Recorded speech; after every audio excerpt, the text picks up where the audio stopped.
আসসালামু আলাইকুম, কেমন আছেন সবাই? আশা করছি সবাই অনেক ভালো আছেন। আলহামদুলিল্লাহ আমরাও ভালো আছি। তো নতুন আরেকটি ব্লগ নিয়ে চলে আসলাম। তো আজকে আমাদের রান্না হচ্ছে যে কাঁকরোল ভাজা করব, তার জন্য হলুদ আর লবণ দিয়ে মেখে রেখেছি। আর এখানে আলু আর পেঁপে কেটে রেখেছি। আমি কাতল মাছ দিয়ে রান্না করব। এই হলো আজকে আমাদের দুপুরে রান্না বান্না। এখানে মাছগুলো ভালোভাবে ভেজে নিচ্ছি। এখানে কাতল মাছ আছে 2 পিস, পাঙ্গাস মাছ আছে, বাচ্চাদের জন্য পাঙ্গাস মাছ নিয়েছি। আর এখানে আমি পেঁপে দিয়ে আলু দিয়ে মাছটা রান্না করার জন্য এখানে পেঁয়াজ কুচি আর রসুন কুচি দিয়ে দিলাম।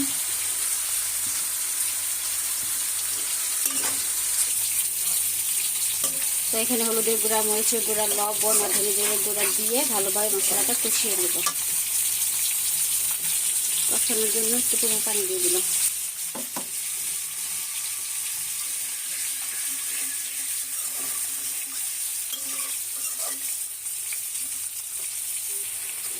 তো মশলা কষানোর পর আমি পেঁপে আর আলুটাও দিয়ে দিলাম। এখন পেঁপে আর আলুটাও ভালোভাবে কষিয়ে নিব।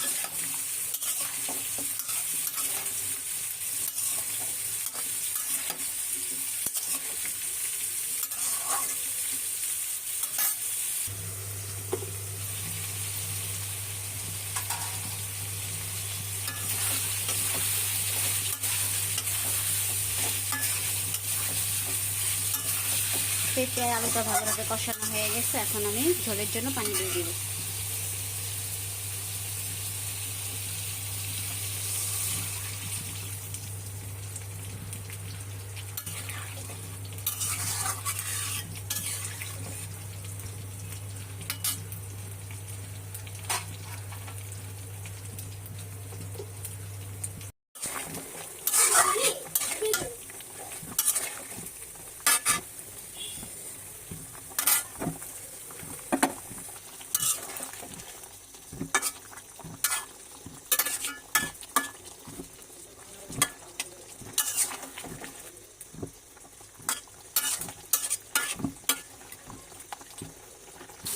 এখানে কাঁকড়া ভাজা চলছে।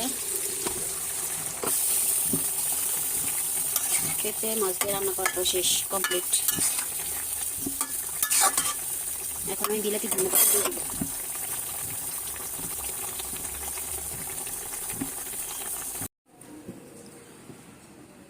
তো আজকের জন্য রান্না বান্না শেষ। চলুন আজকে এক ঝলক দেখে আসি কী কী রান্না করলাম। কাঁকরোল ভাজি, তারপরে মাছ দিয়ে, পেঁপে দিয়ে, আলু দিয়ে পাতলা ঝোল। আর এখানে রান্না করেছি আমি কাঁঠাল বিচি দিয়ে লইটা শুটকি দিয়ে। এটা শেয়ার করতে পারিনি কারণ ভিডিওটা অনেক লং হয়ে যাবে তার জন্য। আর এখানে আছে গরম গরম ভাত। আর খাওয়ার জন্য এখানে জাবির ভাত খাবে, জাবিরও ক্ষুধা লেগেছে।